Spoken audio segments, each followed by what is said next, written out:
বেলাল রাদিয়াল্লাহু তাআলা আনহুর বাড়ি আমি 6 বার এই দুই চোখে দেখছি।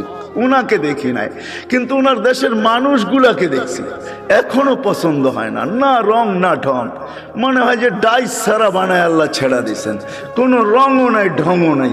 1400 বছর আগের বেলাল কেমন ছিল ভাবেন।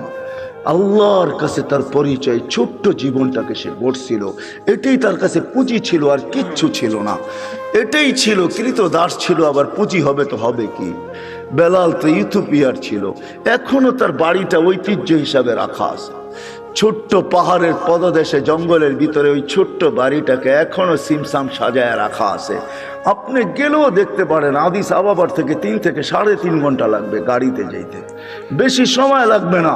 কিন্তু আমার বিশ্বাস আপনি ওইখানে গেলে চোখের পানি ধরেও রাখতে পারবেন না, আপনার ভিতর থেকে কান্না আসবে। আমি 6 বারের একবারও ধরে রাখতে পারি না, ভিতর চোখে পানি ঝরছে, ভিতর থেকে চিৎকার আসছে, বেলাল তুমি কোথায়, আমি কোথায়, বেলাল তুমি কোথায়, দুনিয়া কোথায়, আমার দেশের মানুষ কোথায়, কোথায় তুমি যে জমিনে হাঁটলে জান্নাতে পদধ্বনি হতো। 3 মাস মদিনার থেকে দূরে থাকলে আল্লাহর রসুল স্বপ্নে যায় ডাইকা নিয়ে আসতেন, যে নিজ কবর থেকে উঠবেন, আল্লাহ রসুলের পায়ের নিচের থেকে কিয়ামতের দিন উঠবে, উঠেই আজান দিবে। যে খালি পায়ে উলঙ্গ কিয়ামতের মাঠে যাবে না, সে লাল উটের উপরে চড়া যাবে। আমরা সবাই পায়ে হেঁটে যাব কিয়ামতের মাঠে। আল্লাহ তার কাছে আমল নামা চাবে না, বরং আল্লাহ বলবে আযদিন লানাল ইয়াউমা ইয়া বেলাল, বেলাল দুনিয়াকে একটা আজান শোনায় দে। সে আল্লাহর কাছে পরিচিতি লাভ করছে। মা বোনদের জন্য বলতেছি, রাবেয়ার বাড়ি বেশি দূরে না বেলালের বাড়ির থেকে, মাত্র 1 ঘন্টা ড্রাইভের ডিস্টেন্স।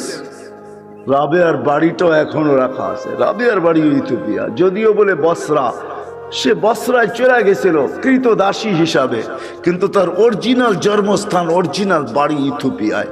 এখনো তার ঐতিহ্য রাখা আছে। বাংলাদেশেও কিছু ঐতিহ্য এখনো রাখা আছে, ঠিক না? সব তো হারায় যায় না, ঠিক না? না হারায় গেছে? কি বলেন? ইশাকার রাজধানী কি হারায় গেছে? না, বিক্রমপুরের নাম হারায় গেছে, রাজা বীর বিক্রম হারায় গেছে বটে, কিন্তু বিক্রমপুর এখনো কাগজে কলমে লেখা আছে, ঠিক না? রাজা বীর বিক্রম হারায় গেছে, রাজবাড়ির রাজা হারায় গেছে, কিন্তু রাজবাড়ি এখনো রয়ে গেছে। জান্না নাটোরের রাজবাড়ি এখনো রাখা আছে, রাজারা কোথায় আছে কে জানে।